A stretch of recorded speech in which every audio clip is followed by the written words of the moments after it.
కాంగ్రెస్ అధ్యక్షురాలు షర్మిల అన్నమయ్య జిల్లా పొంగునూరులో ఉపాధి హామీ పరిరక్షణ యాత్ర నిర్వహించారు. పేద ప్రజల కోసం దివంగత సీఎం వైఎస్ రాజశేఖర రెడ్డి అనేక సంక్షేమ పథకాలు తీసుకువచ్చారని ఆమె గుర్తు చేశారు. ముఖ్యంగా ఉపాధి హామీ పథకం ప్రపంచవ్యాప్తంగా గుర్తింపు పొందిందని చెప్పారు. అమెరికా లాంటి దేశాలు కూడా వచ్చి ఈ పథకానికి అధ్యయనం చేశాయని తెలిపారు. ఉపాధి హామీ పథకం వల్ల పేదలకు నేరుగా మేలు జరుగుతుందని షర్మిల అన్నారు.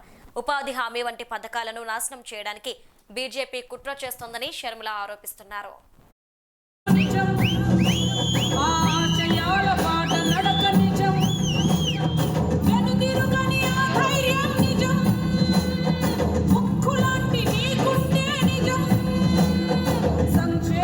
ఆంధ్రప్రదేశ్లో ఎంత అద్భుతంగా ఈ పథకం అమలైందంటే మిగతా రాష్ట్రాల వాళ్ళంతా చూసి కూడా సెకండ్ ఫేజ్లో ఈ పథకానికి రాజశేఖర రెడ్డి గారు నియమించిన విధి విధానాలే మిగతా రాష్ట్రాలకు కూడా అమలు చేయడం జరిగింది.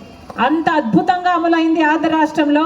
ఆ రోజుల్లో రాజశేఖర రెడ్డి గారు ఉండగా 1,10,00,000 జాబ్ కార్డులు ఉన్నాయి ఉపాధి హామీ పథకానికి. అంటే దాదాపు 2,25,00,000 మంది ఉపాధి హామీ వల్ల ఉపాధి పొందిన వాళ్ళు ఉన్నారు ఆంధ్ర రాష్ట్రంలో.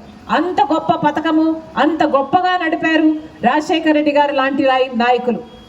మరి అంత గొప్ప పథకాన్ని ఈ రోజు వరకు కూడా అమ్మ ఇంతమంది ఉన్నారు కదా, మీరు చెప్పండి, ఉపాధి హామీ వల్ల మీకు మేలు జరుగుతుందా, కీడు జరుగుతుందా?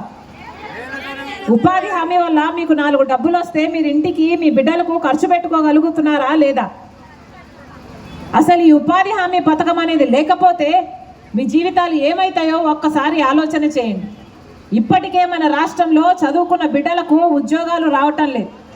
డిగ్రీలు పీజీలు చదువుకున్న బిడ్డలు కూడా ఇంట్లో ఉన్నారు, లేకపోతే డ్రైవర్లుగా పనిచేస్తున్నారు, లేకపోతే గిగ్ వర్కర్లుగా మారిపోయారు. అవునా? మరి ఇలాంటి పరిస్థితిలో ఉపాధి హామీ పథకం ఏ మాత్రం దెబ్బతిన్నా మీ కుటుంబాలు దెబ్బతింటాయా లేదా?